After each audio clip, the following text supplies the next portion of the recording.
Muito bem, nosso tema no capítulo 2 é a segunda lei. No capítulo 1, basicamente, o que a gente fez foi explorar algumas consequências simples da primeira lei, que é uma lei que expressa a conservação da energia. Nós utilizamos a primeira lei em alguns contextos e apresentamos, entre outras coisas, definições preliminares para certos conceitos básicos de termodinâmica, entre os quais o conceito de temperatura e calor. Nós vamos refinar esses conceitos ao longo do semestre, em particular o conceito de temperatura. Ora, nós sabemos que na natureza vários processos que atendem ou que satisfazem a primeira lei, que conservam a energia, não são possíveis, não acontecem. Então, se eu deixo uma bola cair de uma certa altura, todo mundo sabe, essa bola vai até o chão, quica, sobe até uma altura menor do que aquela de onde ela partiu, repete esse processo até que daqui a alguns quiques ela para. Muito bem, o que aconteceu com a energia dela? A energia dessa bola, que originalmente estava associada ao grau de liberdade, posição do centro de massa, é uma energia potencial gravitacional, que ao longo desse processo se transformou em energia cinética, de novo associada ao grau de liberdade, movimento de translação do centro de massa. À medida que essa bola foi quicando, essa energia começou a ser espalhada por vários outros graus de liberdade, por graus de liberdade microscópicos. E se eu conseguisse apurar toda a energia que fluiu por causa desse movimento da bola, eu ia verificar que a energia continua se conservando, né?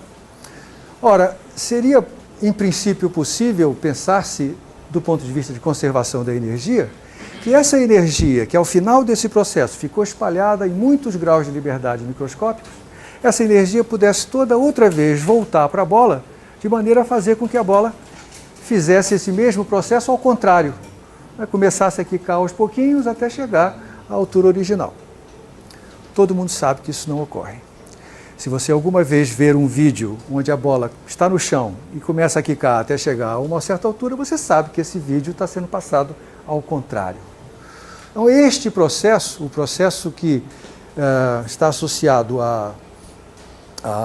ao fluxo de energia de um grau de liberdade único para vários graus de liberdade, esse é um processo irreversível. Ora, o fato dele ser irreversível vai estar associado a uma grandeza física que nós vamos começar a apresentar a partir desse capítulo, que é a grandeza entropia. E o enunciado que assegura que este processo que eu acabo de descrever é irreversível, ele vai ser sintetizado num enunciado que nós chamamos a segunda lei. Então esse é o propósito desse capítulo, é criar condições para que a gente formule uma lei, chamada segunda lei, que vai distinguir processos reversíveis de processos irreversíveis. Nesse ponto, eu vou utilizar uma estratégia que passa pela análise do mundo microscópico. Nesse ponto, eu vou fugir da apresentação tradicional da termodinâmica clássica e vou lhe mostrar de que maneira essa segunda lei tem uma conexão com o mundo microscópico. De certa maneira, eu vou justificar a segunda lei a partir do mundo microscópico. A minha agenda para hoje, eu vou começar mostrando para vocês, discutindo sistemas muito simples, sistemas chamados sistemas com dois estados. Um particular sistema com dois estados é um modelo criado por Albert Einstein em 1907 para explicar o calor específico de sólidos, é chamado sólido de Einstein. Em seguida, vamos estudar o que acontece na interação térmica entre dois sistemas interagentes. E eu vou terminar a aula de hoje com uma análise matemática de como é que a gente consegue manipular as mesmas ideias que eu vou ter apresentado para sistemas pequenos, no caso de sistemas macroscópicos, que eu estou aqui chamando de sistemas grandes. Eu vou começar com a análise de um fenômeno, de um de um exemplo que, em princípio, parece não ter nada a ver com física. É o seguinte, imagina que eu tenha 3 moedas diferentes e vamos brincar de jogar cara e coroa com essas 3 moedas distintas. Uma moeda de 10 centavos, uma de 25, uma de 50. Muito bem, eu vou jogar essas 3 moedas para o alto e vou ver como é que elas caíram na mesa. Vamos tentar especificar de quantas maneiras diferentes essas moedas caem na mesa. Então eu tenho aqui uma moeda de 10, uma moeda de 25 e uma moeda de 50. Pode acontecer das 3 moedas caírem com as caras para cima. Eu vou representar essa possibilidade assim, Czinho, Czinho, Czinho. Pode acontecer de apenas uma das moedas apresentar coroa, as outras 2 apresentarem cara.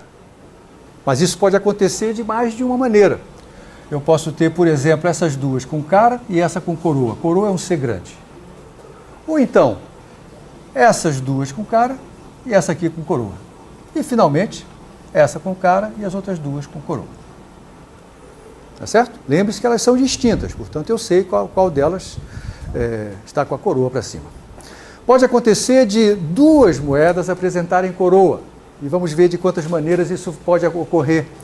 Pode ocorrer da primeira ser cara e as 2 seguintes coroa, ou então da primeira e da terceira serem coroa, ou então da primeira e da segunda serem coroa. E finalmente pode acontecer das 3 moedas apresentarem coroa para cima. Eu tenho, portanto, 3, 6, 8 possibilidades de resultados, certo? Muito bem, essas 8 possibilidades de resultados, nós vamos chamar cada uma delas, a cada uma dessas 8 possibilidades de resultado, nós vamos chamar um microestado possível para o sistema formado pelas 3 moedas. Então, apresento a noção de microestado. Um microestado está determinado quando eu sei qual é a face de cada moeda, qual é a face que cada moeda apresenta para o alto, tá certo?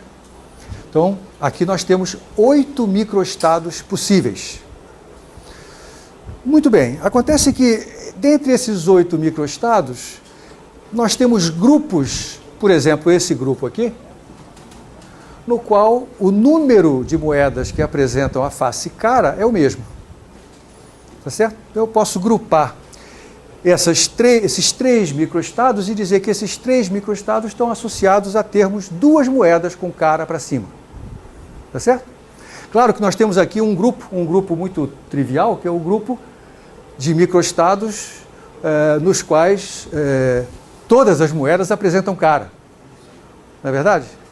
Então aqui nós temos essa possibilidade, eu vou chamar isso aqui de 3 caras.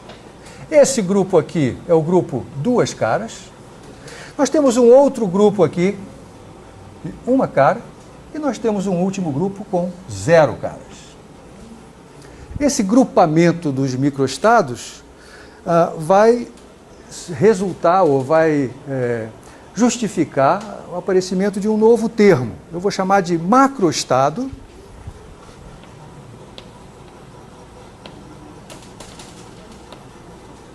Ao conjunto de microestados que apresentam uma mesma característica global. Então, se eu estiver apenas interessado em saber quantas moedas apresentam cara para o alto, eu estou me referindo aos macroestados possíveis. Então, eu tenho 4 macroestados possíveis para esse sistema simplesinho de 3 moedas.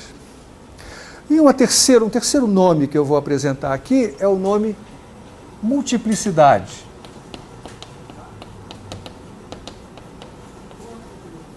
A multiplicidade de um macroestado é o número de microestados que resultam no mesmo macroestado. Então, exemplo.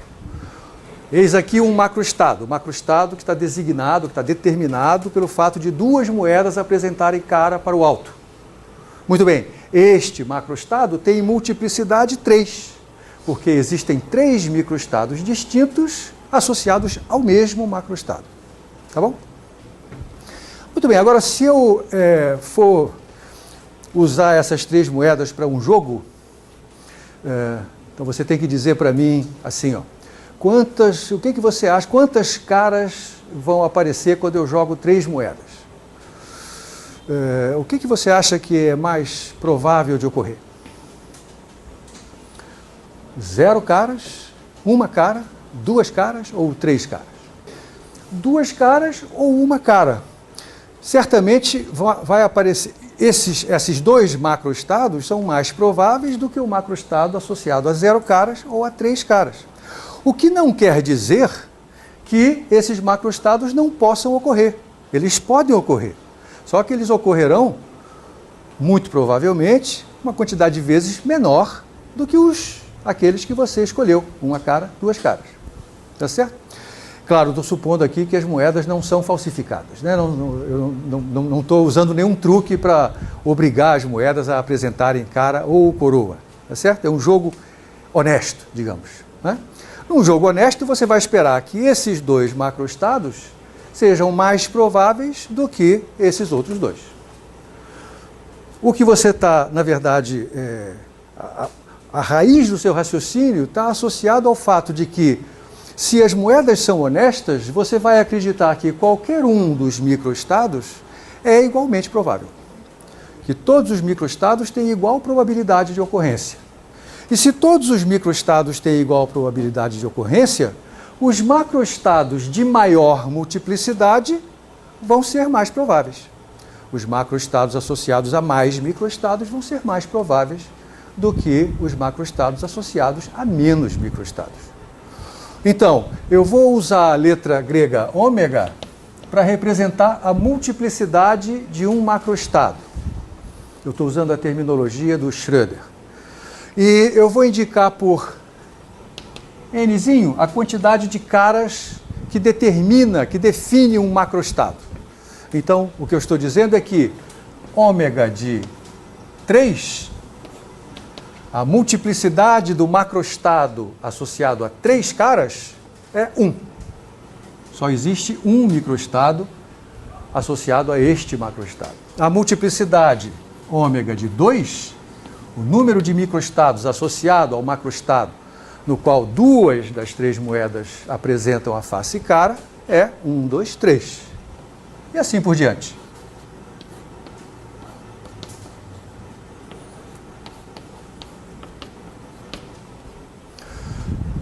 Veja que a multiplicidade total, ou seja, o número total de microestados possíveis para esse sistema simples que eu estou analisando, é 8. Quantos microestados eu consegui formar nas condições descritas. Essa multiplicidade total eu vou chamar de ômega sem mais nada. Tá? Esse caso é 8. Nós esperamos que, se as moedas são honestas outra vez, e se eu repito essa brincadeira de jogar as 3 moedas muitas vezes, que a probabilidade de ocorrência de um macroestado qualquer esteja relacionado com a relação entre o número de microestados associado a esse macroestado e o número total de microestados. Com estas ideias na cabeça, eu vou afirmar que a probabilidade de ocorrência do macroestado associado ao número n, significa n caras, vai ser a multiplicidade associada a esse macroestado dividido pela multiplicidade total. Na verdade, eu estou sendo um pouco simplista aqui, eu poderia definir esse quociente como sendo a frequência relativa daquele macroestado, e aí definir essa probabilidade como sendo o limite para a qual essa frequência relativa tende quando o número de experiências feitas vai a infinito.